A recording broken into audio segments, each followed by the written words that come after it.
Good morning, good evening, जब भी आप ये वीडियो देख रहे हैं।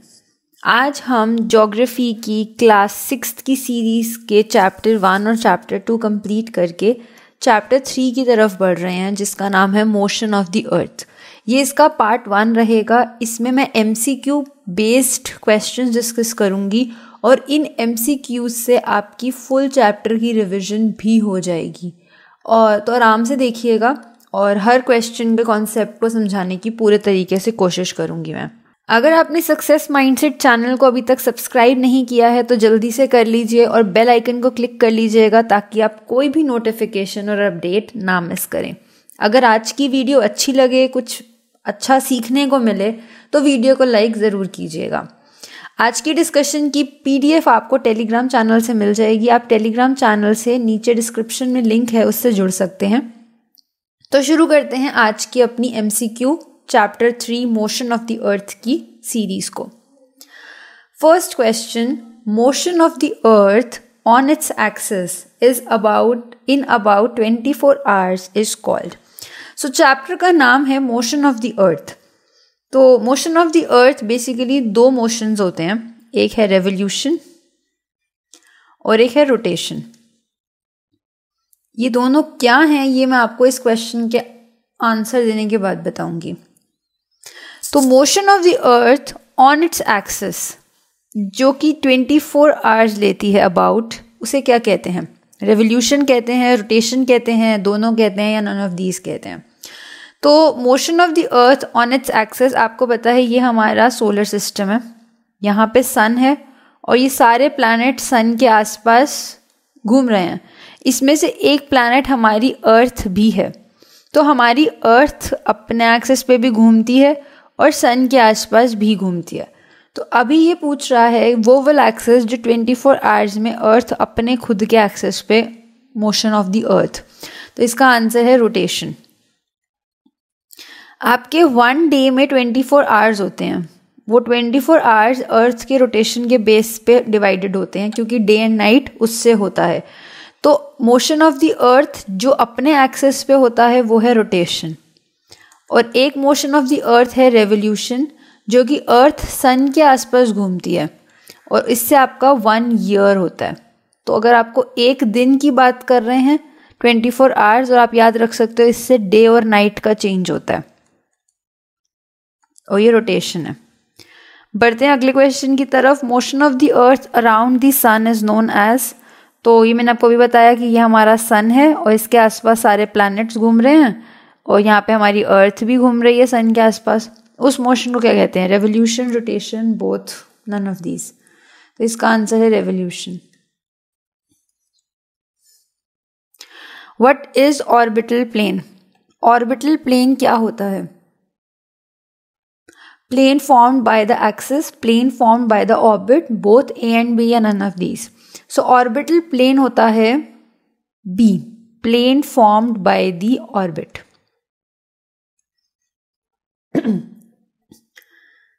Question 4, which one of the following is the source of light on the earth?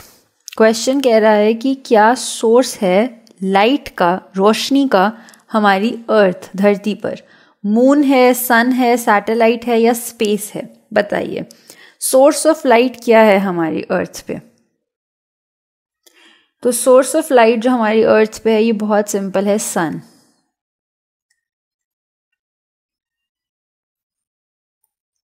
The circle that divides the globe into day and night is called. हमारी earth का वो सर्कल जो डे और नाइट में divide करता है उसे क्या कहते हैं? Circle of darkness, circle of day and night, circle of illumination या नन ऑफ दीज? बताइए तो इसका आंसर क्या होगा?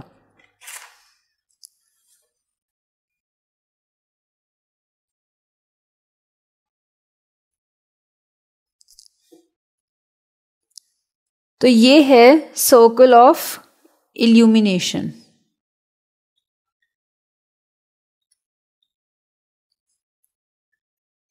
The period of one rotation of the earth is known as the sun day, the moon day, the earth day, none of these। तो हमें इतना पता है कि एक रोटेशन 24 आवर्स का होता है, लेकिन उसको एक टर्म भी दी जाती है क्या टर्म दी जाती है? सन डे, मून डे, अर्थ डे या नन ऑफ दीज? तो हमारी अर्थ जो अपनी ही एक्सिस पे मोशन ऑफ द अर्थ, जिसे हम रोटेशन कहते हैं, उसे एक और नाम से बुलाया जाता है, वो है अर्थ डे।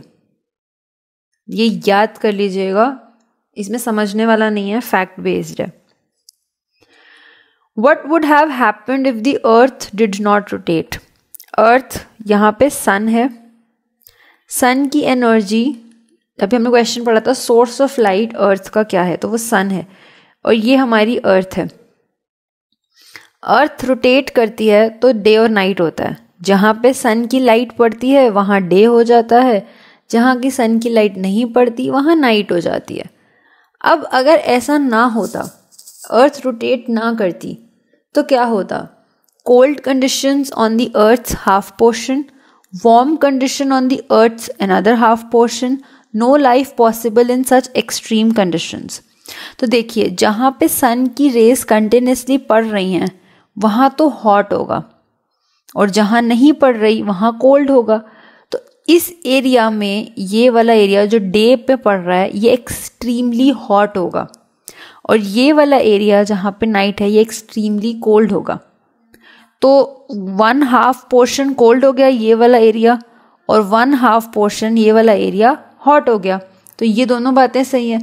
और इतनी एक्सट्रीम कंडीशन में कोई इंसान तो रह ना पाता, तो लाइफ भी पॉसिबल नहीं थी।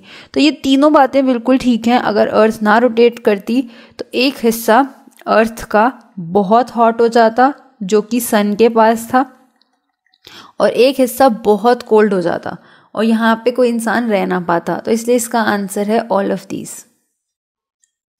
बढ़ते हैं अगले क्वेश्चन की तरफ। क्वेश्चन 8 कह रहा है कि a year with 366 days is called leap year, normal year, both A and B या नन ऑफ दीज। तो 366 डेज जिस ईयर में होते हैं उसे क्या कहा जाता है? तो इसका आंसर है लीप ईयर। वैसे 365 डेज होते हैं। ये सन है, सन के आसपास अर्थ रिवॉल्व कर रही है, घूम रही है ना। तो एक चक्कर पूरा लगाने में सन के आसपास अर्थ को लगते हैं लगभग 365.5 डेज। तो 4 टाइम्स 365 और फिर 4th ईयर में 366 डेज कर दिए गए। वो हाफ हाफ हाफ को ऐड करके एक पूरा दिन बना दिया गया एक्स्ट्रा, तो 1 डे एक्स्ट्रा हो गया। तो उसमें 365 की जगह 366 डेज होते हैं और उस वाले ईयर को कहते हैं लीप ईयर। 4 साल में एक बार आता है ये, ठीक है। Why do seasons change on the अर्थ? हम यहाँ पे कभी समर आ जाता है, कभी विंटर होता है, कभी रेनी सीजन होता है। तो ये सीजन्स चेंज कैसे होते हैं अर्थ पे? क्योंकि अर्थ की पोजीशन चेंज होती है सन के अराउंड, या फिर कोई चेंज नहीं होता अर्थ की पोजीशन में, बोथ ए एंड बी या नन ऑफ दीज। तो ये बात तो हमें बहुत अच्छे से पता है कि सन के आसपास अर्थ घूमती है, और जब सन के आसपास अर्थ घूमती है तो अलग अलग जगहों पे पहुंच रही है। तो जिस डायरेक्शन में सन की लाइट पड़ती है वहाँ समर हो जाता है, जिस तरफ नहीं पड़ रही होती वहाँ पे विंटर हो जाती है, और ऐसे करके ही सीजन्स चेंज होते हैं। तो सीजन्स चेंज होने का श्रेय रेवोल्यूशन को जाता है, जैसे डे और नाइट का रोटेशन को जा रहा था। तो इसका आंसर है due to the change in the position of the earth around the sun. Question 10 कह रहा है, चलो ये समझ लेते हैं पहले। क्वेश्चन 10 से पहले ये समझना थोड़ा अच्छा रहेगा। ये सन है और ये अर्थ क्या हो रहा है यहाँ पे? ये रेवोल्यूशन हो रहा है। पहले बेसिक से शुरू करते हैं। अब रेवोल्यूशन में आप देखो कि ये हाफ हिस्से पे जब सन की रेस पड़ रही हैं तो ये कैसे पड़ रही हैं? इस तरीके से पड़ेंगी, स्ट्रेट इक्वेटर पे पड़ेंगी और बाकी जगहों पे स्लैंटिंग पड़ेंगी, है ना। तो यहाँ पे देखो इक्वेटर तो स्लैंट हो रखा है, तो यहाँ पे स्लैंटिंग रेस पड़ रही हैं। ये 21 दिसंबर को सोलिस्टाइस कहते हैं इसको। फिर यहाँ पे अर्थ की सीधी रेस पड़ती हैं, इक्विनॉक्स कहते हैं इन दोनों को। और फिर यहाँ पे सन की स्लैंटिंग रेज हो जाती हैं, इसे कहते हैं सोलिस्टाइस। ये 2 बार होता है, 21 जून और 21 दिसंबर। इस टाइम पे नॉर्दर्न हेमिस्फेयर में बहुत गर्मी होती है। हम यहाँ पे ही हैं नॉर्दर्न हेमिस्फेयर में, तो आप देख सकते हो 21 जून को हमारे यहाँ पे तो समर होती है। तो इसी तरीके से क्योंकि हम नॉर्दर्न हेमिस्फेयर में, तो उससे याद रखना थोड़ा इजी हो जाएगा कि उस वक्त, ये देखिए, ये नॉर्दर्न हेमिस्फेयर में उस वक्त समर है क्योंकि सन की रेस सीधी यहीं पड़ रही हैं, तो हमारे यहाँ पे गर्मी होती है। और क्योंकि नीचे की देखो, ये पीछे की तरफ चला गया यहाँ पे, तो यहाँ पे सदर्न हेमिस्फेयर में विंटर होती है। ठीक उसी तरह 21 दिसंबर को हमारे यहाँ पे इंडिया में विंटर होती है। तो आप विंटर से याद रख सकते हो कि नॉर्दर्न हेमिस्फेयर में भी विंटर ही होगी, ठीक है। तो यहाँ पे सन की रेस देखो यहाँ सीधी पड़ेंगी, तो सदर्न में समर है और नॉर्दर्न में विंटर आ गया। इक्विनॉक्स में ये इक्वल है, ये आपको भी आगे क्वेश्चंस में भी समझ आ जाएगा। इस टाइम पे ऑटम सीजन और स्प्रिंग सीजन देखने को मिलते हैं। जब 21 मार्च होती है तो ऊपर स्प्रिंग होता है, नीचे ऑटम सदर्न हेमिस्फेयर में, और जब 23 सितंबर होता है तो ऊपर ऑटम और नीचे स्प्रिंग होता है। बढ़ते हैं क्वेश्चंस की तरफ। क्वेश्चन 10 कह रहा है when do the longest day and the shortest night occur in the northern hemisphere. तो लॉन्गेस्ट डे और शॉर्टेस्ट नाइट होती हैं समर सीजन में। तो कुछ कॉमन सेंस लगा सकते हैं हम कि दिसंबर तो होगा नहीं। बाकी बताइए इन तीनों में से क्या हो सकता है। लॉन्गेस्ट डे और शॉर्टेस्ट नाइट नॉर्दर्न हेमिस्फेयर में, ये देखिए ये डायग्राम है, मैं बाकी सब रिमूव कर देती हूँ, आप खुद समझने की कोशिश करो कि नॉर्दर्न हेमिस्फेयर में समर कब आ रही है। तो नॉर्दर्न हेमिस्फेयर में समर है 21 जून को नॉर्दर्न हेमिस्फेयर में। तो यहाँ पे उस वक्त डेज लंबे होंगे और रातें छोटी होंगी, तो इसलिए इसका आंसर होगा June 21। In which season Christmas is celebrated in Australia. Australia southern hemisphere में आता है और सदर्न हेमिस्फेयर में क्रिसमस कब आता है 25 दिसंबर को। उस वक्त इंडिया में यानी कि नॉर्दर्न हेमिस्फेयर में तो विंटर्स होती हैं, तो यानी कि सदर्न हेमिस्फेयर में ऑपोजिट होगा, उस वक्त समर हो रही होती हैं। तो क्योंकि ऑस्ट्रेलिया सदर्न हेमिस्फेयर का हिस्सा, इसीलिए यहाँ पे भी समर होंगी। तो क्रिसमस समर सीजन में मनाया जाता है ऑस्ट्रेलिया में, ठीक है। When do equinoxes occur on the earth. Equinox कब अकर होते हैं, जब स्प्रिंग और ऑटम सीजन का हमने भी बताया था, ये 2 बार अकर होते हैं, बोथ ए एंड बी, मार्च और सितंबर। इस वक्त पूरी अर्थ, होल अर्थ, या आप लिख सकते हो एक्सपीरियंस, अगर आप नोट्स बनाते हो तो experience equal day and equal night. क्योंकि जब विंटर होती है तो नाइट लॉन्ग हो जाती है और जब समर होती है तो डे लॉन्ग हो जाता है। लेकिन इस इक्विनॉक्स के टाइम पे यानी कि जब स्प्रिंग और ऑटम चलता है तो दोनों बराबर होते हैं, ठीक है। Days and nights occur on the earth due to, days and nights revolution नहीं रोटेशन, क्योंकि सन है और अर्थ अपने एक्सिस पे मूव करती है, तो जिस तरफ अर्थ होती है उस तरफ डे हो जाता है और जिस तरफ अर्थ नहीं है उस तरफ नाइट हो जाती है। चेंज ऑफ सीजन्स, तो हमें ये भी पता है कि सन के आसपास अर्थ घूमती है, और अभी हमने देखा कि यहाँ पे समर सोलिस्टाइस, विंटर सोलिस्टाइस और इक्विनॉक्स, तो उनसे सीजन्स चेंज हो रहे थे। तो ये अर्थ के जो सन के आसपास घूमने के टाइम पे, और वो होता है revolution. In the revolution, motion of the earth around the sun in its orbit completed in, सन के आसपास जब अर्थ घूमती है वो मोशन कितने टाइम में कंप्लीट होता है? 365 डेज, 366 डेज, 365.5 डेज, 367 डेज। तो इसका आंसर 365 नहीं है, 366 भी नहीं है। एक्चुअल टाइम अर्थ लेती है 365.5, लेकिन इस हाफ को हम बाकी टाइम पे रिमूव कर देते हैं और हाफ ऐड होते जाते हैं,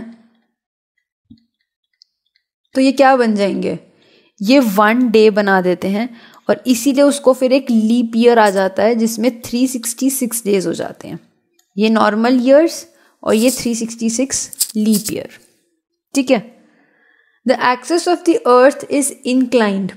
हम सबको पता है कि अर्थ इंक्लाइंड है, कितने डिग्री पे है, 23.5, 66.5, 22.5 या 10 degree.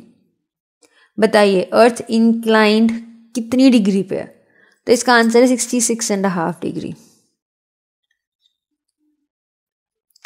In leap year excess 1 day is added in the month of. अब हमने ये चीज़ देख ली कि 365 डेज बाकी ईयर्स में है, लेकिन लीप ईयर में 366 हो जाते हैं। ये तो मैंने बहुत बार डिस्कस कर लिया। लेकिन वो जो एक एक्स्ट्रा दिन ऐड हो रहा है वो कहाँ ऐड होता है, जनवरी में, फरवरी में, मार्च में या अप्रैल में? तो इसका आंसर है फरवरी। ठीक है। Direct rays of sun fall on the equator on. तो अर्थ पे जो इक्वेटर पे डायरेक्ट रेज कब फॉल करती हैं? 21 मार्च, 21 जून, 22 दिसंबर, 21 सितंबर। तो इसका आंसर 21 जून या 21 दिसंबर, 22 दिसंबर नहीं होगा। ये दोनों नहीं हैं, जून और दिसंबर, क्योंकि इस वक्त समर चल रहा है नॉर्दर्न हेमिस्फेयर में और इस वक्त विंटर्स चल रहे हैं नॉर्दर्न हेमिस्फेयर में। तो इक्वल डे और नाइट तो इस वक्त नहीं होते। Equal day direct sun rays पड़ती हैं जब इक्विनॉक्स होता है। वो कब होता है आप बताइए?